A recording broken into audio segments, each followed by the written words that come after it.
Sports Beat is powered by KSLSports.com. Hey, thanks for sticking around for our KSL Sports College Bowl special. Tonight, the Utah State Aggies take center stage at the Frisco Bowl.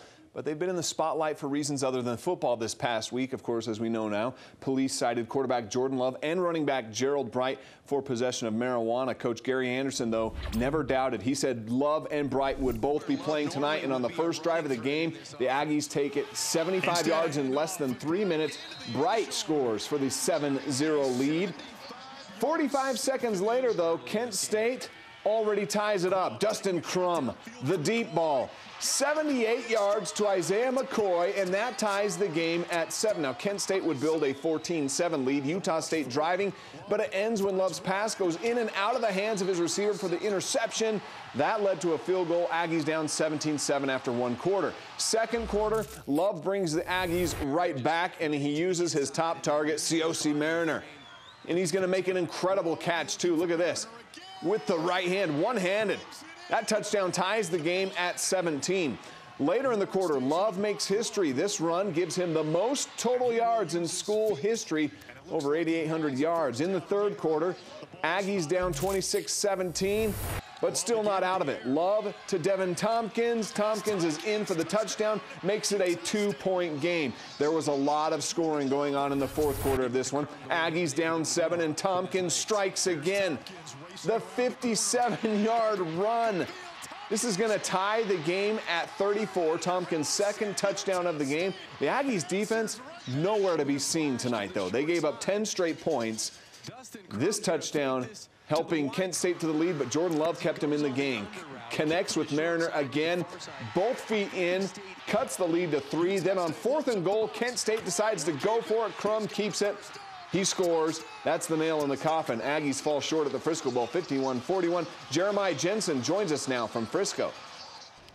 Sam, the Kent State Golden Flash is behind me celebrating the first bowl win in their school's history, while Utah State is dealing with disappointment. A very disappointing ending to a season that fell short of expectations. And there were so many issues in this game, especially defensively. They allowed 550 yards of total offense, 51 points, to a team that's not known as one of the most electric offenses in the country. And Gary Anderson, after the game, was especially disappointed in the way the team played on special teams. Special teams was a debacle. The kickoffs were time and time again just putting the defense in a hard spot that made things extremely difficult. And it was disappointing because the special teams has really been solid all year long. But, tonight it cost us a lot. Jordan Love went 30 of 39 for 317 yards and 3 touchdowns in his final game as an Aggie. He also becomes the career total yards leader in school history with 8,830. He'll go down as the greatest quarterback in Utah State history. You saw how he ran the ball, you saw how he scrambled, you saw how he moved around.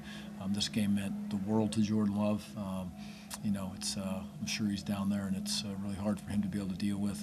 But his legacy will be here forever, and we're excited to watch him, jump into his next adventure. And I love Jordan Love, just like I love every one of those young men that aren't going to be back with this.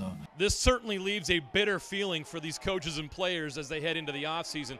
But Gary Anderson is committed to fixing some of these issues and helping this program move forward. Obviously a very young football team.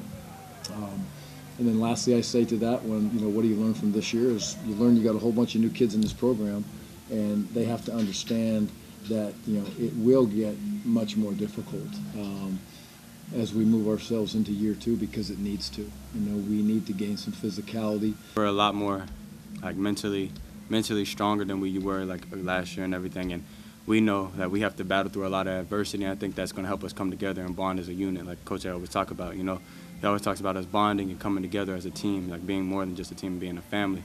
And I think that's something that we got to work on in the offseason. As the Aggies move forward, there are reasons to be optimistic. You saw what Devin Tompkins can do tonight, and the entire offensive line returns. So whoever wins that starting quarterback job next year will have guys to work with, and we'll see what Coach Anderson can do to get this team to play the way he wants them to. In Frisco, I'm Jeremiah Jensen with the Aggies. Sam, back to you. Jeremiah, thank you. So the Aggie season ends with the loss, but we're choosing to remember some of the great moments from this past season. We are counting down the top 5 plays from Utah State, and we'll check in with the Utes and Cougars. That's next.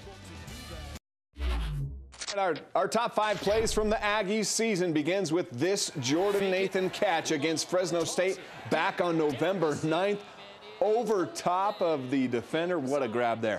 All right, Savon Scarver might be remembered as the greatest returner in Utah State history. And in late September up in Logan, Scarver made this house call against Colorado State. A 100-yard return for 6.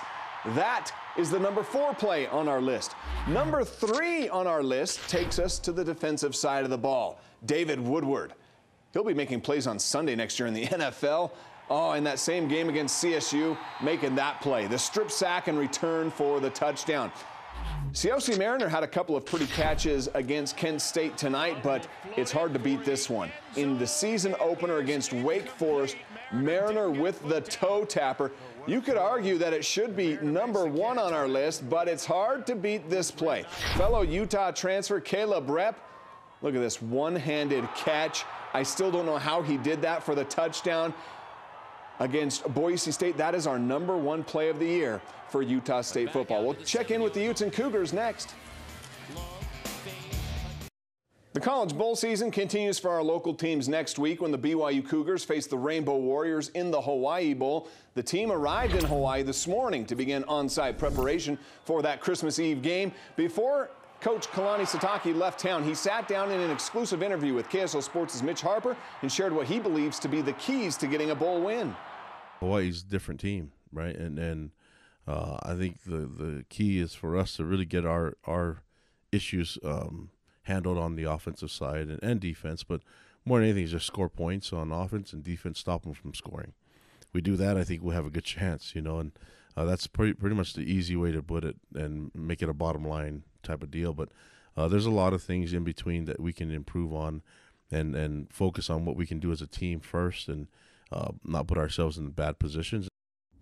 Well, the Utes, they'll leave for the Alamo Bowl on Christmas Day, and offensive coordinator Andy Ludwig, he's excited to use this game as kind of a preview for what this offense might be able to do next season. But there's still weeks where we put in something new, and it's the first time the players have heard it.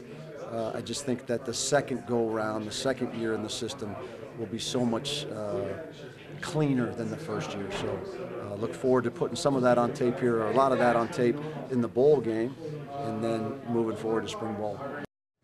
So tough loss for Utah State tonight at the Frisco Bowl. The bowl season continues tomorrow, though. We've got the Las Vegas Bowl. We've got 3 NFL games, and yes, the Utah Jazz back on the floor in Charlotte. We'll have all those coming up on Sports Beat at 6. See you then.